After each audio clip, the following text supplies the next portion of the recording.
Bonjour et bienvenue dans ce nouveau tuto sur le logiciel Dorico, l'éditeur de partitions de chez Steinberg. Jusqu'ici, nous avons fait un tour d'horizon et un survol des différentes fonctionnalités du logiciel. Et nous allons surtout commencer à utiliser les raccourcis clavier. Jusqu'ici, nous avons fait que de survol. Nous avons surtout utilisé la souris pour accéder aux différents menus. Ici, nous allons surtout utiliser les raccourcis et aussi le clavier MIDI pour saisir les premières notes. Personnellement, moi j'utilise surtout la souris. Si vous avez un écran tactile, vous verrez, c'est très pratique, c'est une façon naturelle d'utiliser le logiciel. Les fonctions souris, c'est-à-dire naviguer dans les menus en tapant sur l'écran et saisir les notes en tapant sur un clavier MIDI, devient plus naturel. Mais non. Ici, nous allons commencer par utiliser les raccourcis. Alors, nous allons commencer par créer notre première partition. On va utiliser musique de chambre, voilà, un trio de cordes par exemple.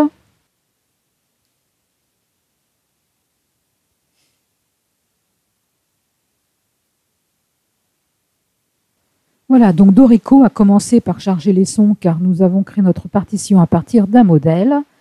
On va fermer les sons.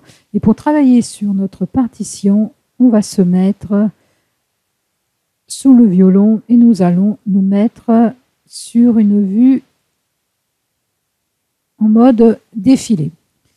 Nous allons commencer par utiliser les raccourcis clavier et surtout nous allons voir où est-ce qu'ils sont.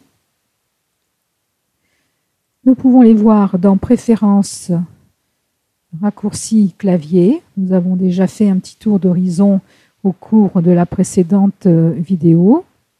Mais ici, ce que je voudrais vous montrer, c'est quelque chose de très pratique. C'est ici, vous avez imprimé un récapitulatif. Et quand on clique sur imprimer un récapitulatif, nous arrivons sur un écran qui est très pratique. Si vous n'avez pas tous les raccourcis en mémoire, on choisit ici le clavier français. Vous avez le clavier Windows ou le clavier Mac disponible. Et vous avez ici tous les raccourcis disponibles qui ont été mis par défaut dans le logiciel. Et si vous cliquez ici sur CTRL, vous pouvez voir les différentes touches qui fonctionnent conjointement avec cette touche, avec Alt aussi, bon, etc., etc. Au cours de ce tuto, nous allons commencer par les choses basiques. Pour écrire des notes, nous allons utiliser les touches qui correspondent aux notes de la notation anglaise, avec A pour le A. Donc, il y aura le A, B, C, D, E, F, G. La, Si, Do, Ré, Mi, Fa, Sol. Nous allons aussi utiliser le pavé numérique pour les rythmes, noir, croche, blanche, etc. Et nous allons aussi utiliser certaines touches particulières, telles que la virgule et le point-virgule. Le point-virgule pour les notes pointées et la virgule pour les silences. Et nous verrons aussi d'autres raccourcis plus tard, au fur et à mesure de l'avancement de notre partition. Voilà, je voulais surtout vous montrer cet écran-là qui vous permet de voir un petit peu, de faire un bilan sur tous les raccourcis disponibles. Cet écran-là, alors ça je le ferme, cet écran-là est aussi disponible de façon plus pratique sur Aide et raccourcis clavier. Voilà, bon. Et je me mets en position comme si je voulais déjà écrire une partition. Mais auparavant, nous allons voir des choses importantes à mettre en place avant de commencer la création générale de la partition. Nous allons voir comment modifier la clé, comment mettre des indications de mesure et comment travailler l'armure à partir des raccourcis. Alors si je fais un Shift-C comme clé,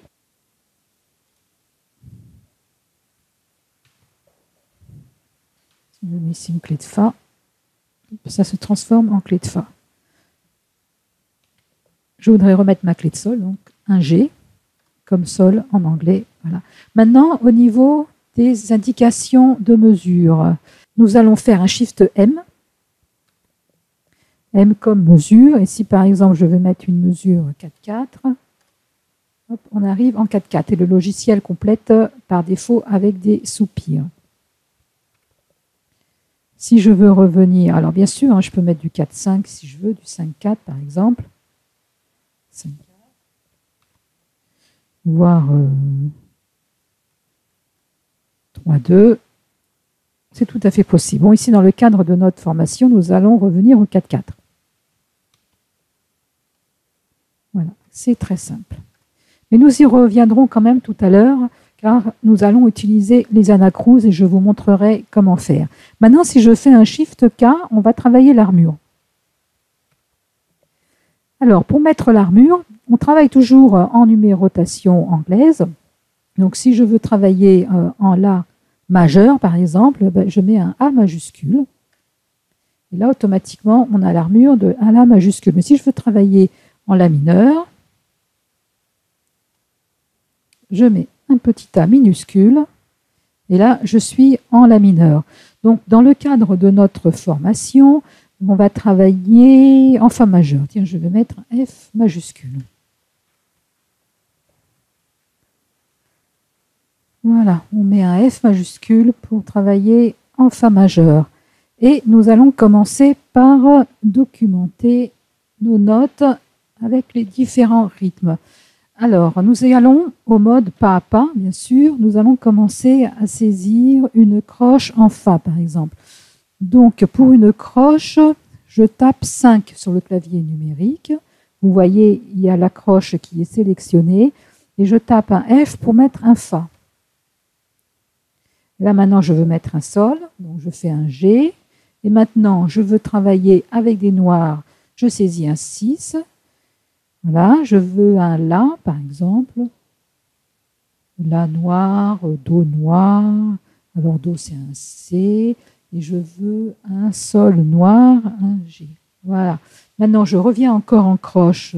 Donc, je fais un 5, le chiffre 5. Hop, on revient ici en croche. Et maintenant, encore Fa, Sol. Voilà, et je veux noir, 6. Maintenant, vous avez compris. La, Fa, par exemple. La, Fa. Donc, je fais un A et je fais un F. Or, je veux le F qui est en haut. Pour le monter d'une octave, il faut faire les touches CTRL, ALT et flèche vers le haut.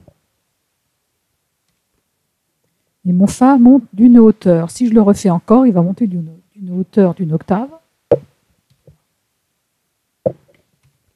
Voilà, et je l'ai rebaissé avec la flèche en bas. Donc, CTRL, ALT, flèche haut, flèche bas. Donc, j'ai fait mon Fa, je reviens sur mes notes. Donc, je veux faire une blanche. Donc, pour une blanche, c'est le 7. Je veux un Do. C'est un C, ne l'oubliez pas. On reviendra après sur la présentation, parce qu'il y a des choses qui sont paramétrées par défaut dans le logiciel qu'il faudra changer. Ensuite, je veux une noire pointée. Ah, alors pour une noire pointée, alors je vais faire un 6 pour la noire et pointée, c'est le point virgule. Vous voyez, il y a la noire pointée là-haut qui s'affiche. Et je veux un Ré, donc un D. Voilà. Ici, ensuite en noir, un 6. Un La, un Sol. Un La. Un Sol, et je veux encore une blanche, 7, un Fa. Voilà, et cette fois, c'est le bon Fa.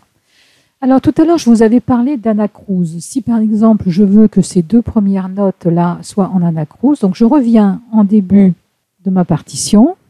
Bien sûr, ce sont des choses qui sont à faire au début, hein, mais là, c'est pour vous montrer. Donc, je fais un Shift M pour revenir à l'indicateur de mesure. Et je veux être en 4, 4, mais je vais faire virgule 1, c'est-à-dire que le premier temps sera en anacrouse. Si je fais entrer, vous voyez, là, la mesure, c'est la numérotation 0, et la première mesure commence ici. Je recommence. Si par exemple, je veux que ce soit les deux premiers temps qui soient en anacrouse, donc je vais en 4, 4, virgule 2, et là, il va prendre les deux temps. Voilà, mais bon, je voudrais que ce soit simplement la première mesure.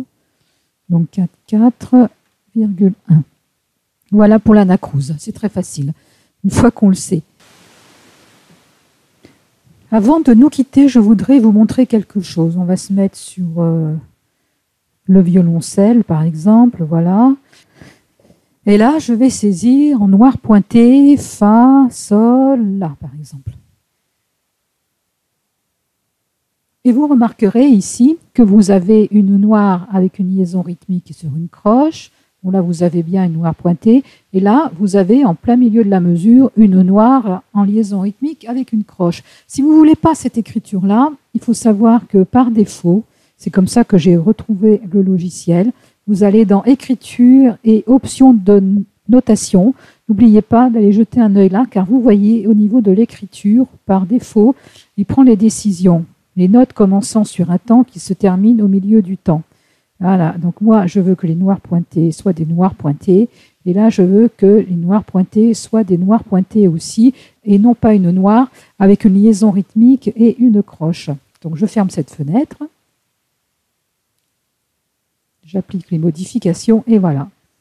Là, comme c'est une anacrouse, il n'y a qu'un seul temps avant la barre de mesure, donc je ne peux pas mettre de noir pointé. Donc le logiciel a décidé, à bon escient, de mettre une liaison rythmique entre cette noire et une croche qui commence la mesure suivante. Mais par contre, les autres noirs pointés sont bien écrites comme je le souhaite. Et si je continue les autres notes, ainsi. Vous voyez, il continue, là pareil, à mettre une liaison rythmique entre les deux mesures, mais là, il continue bien à mettre une noire pointée.